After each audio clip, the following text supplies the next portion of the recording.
For this lesson, we're going to start on the ground and focus on some basic concepts. Fundamentals every pilot needs to know before hitting the skies. This is your plane, a classic, the Cessna 172. Take a look around it. In the simulator, anytime you want, you can easily switch to cursor mode. The cursor is handy for interacting with menus and cockpit controls or instruments. As you can see, activating the cursor also displays the toolbar at the top of the screen. The toolbar is a quick access menu that allows you to control various aspects of the simulation. Try to find and open the controls panel. The controls panel is a useful reminder of the button layout for the devices you're currently using. Now try to find and open the camera panel in the toolbar. The camera panel allows you to access the various views and camera modes of the simulation. Go ahead and close all the panels for now. In front of you is the yoke, the primary means of controlling the aircraft. In the simulation, you will be controlling the aircraft with your peripherals of choice. So, let's hide the yoke for now.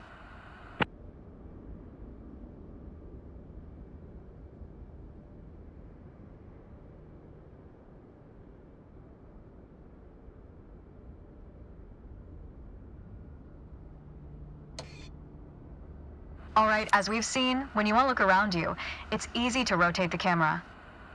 But you can also move it freely in the cockpit to get a better view of anything you want to see, even through a window to look outside.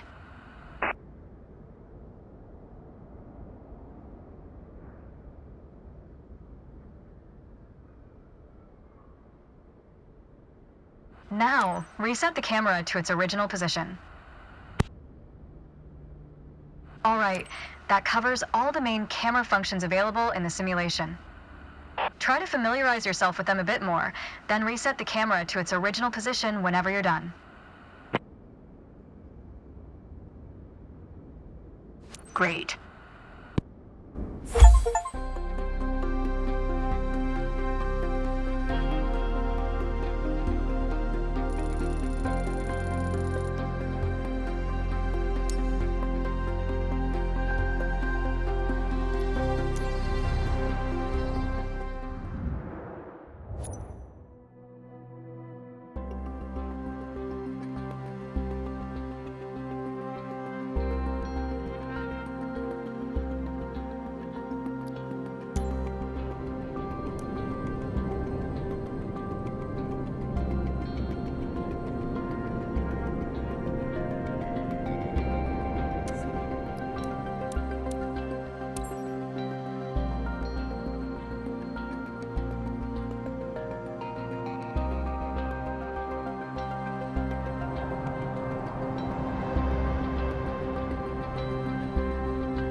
The yoke is like a steering wheel, more or less. Turn it left or right to control the ailerons and bank the aircraft into turns. Look at the trailing edge of the wings while turning the yoke to see the effect on the ailerons. Okay. Now, the difference between the yoke and a steering wheel is you can pull or push on the yoke. This controls the elevator at the back of the aircraft to make it climb or descend. Look at the horizontal stabilizer while you pull on the yoke. You can see how it affects the elevator. Nice. Down at your feet are the rudder pedals. They steer the aircraft when you're on the ground. The upper part of the pedals also control your brakes. In the air, they control the rudder at the end of the vertical stabilizer to yaw the aircraft. This is mostly for small corrections, for coordinating turns or compensating for a plane's tendency to pull left during takeoffs and climbs. Look at the vertical tail while operating the pedals to see the effect on the rudder. Great. Last but not least, the throttle is located near the center of the cockpit. Pushing forward will increase power, pulling back will decrease power. First, look at the throttle and select it. Keep it selected and push it forward to increase power. Power is increased. Now pull it back to decrease power.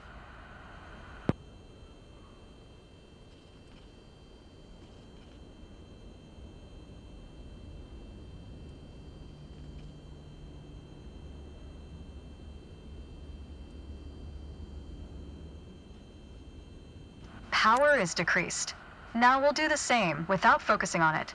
Deselect the throttle.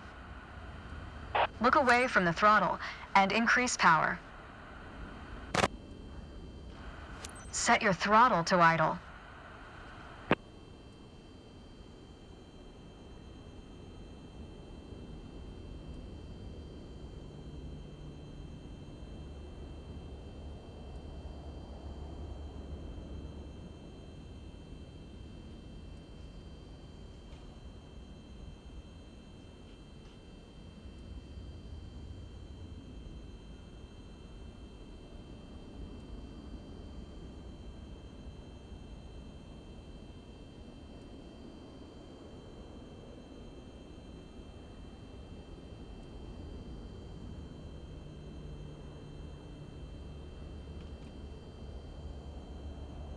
Excellent. When the engine is on, you'll be able to see the power change on your RPM indicator. You will find it on your PFD screen in the top left corner.